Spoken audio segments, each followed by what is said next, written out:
આ મને કોઈ પૂછ્યું હતું શાસ્ત્રીજી, આ બધા એમ કહે છે કે દિયાતમાં પછી કચરો કાઢવાથી લક્ષ્મી વહી જાય. અચ્છા, હું તમને પૂછું, તમને એવું લાગે છે કે કચરામાં લક્ષ્મી હોય? કચરામાં લક્ષ્મી?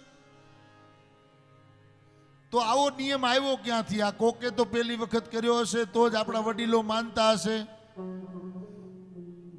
તો એ એટલા માટે આવ્યો કે જે તે સમયે અંજવાળાઓ હતા નહીં, રાતે દીવડાના પ્રકાશની અંદર એ સુંદર ગાયના છાણથી એ લીપેલા મકાનો હતા, સોનેરી લાગે એવા. એક દીવો સરસ મજાનો બળતો હોય, આપણે સૂરજ હાથમે એ પેલા તો જમી લે આપણા વડીલો.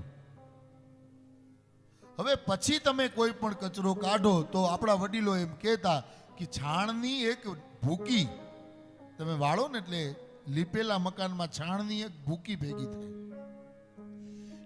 એનો કલર પણ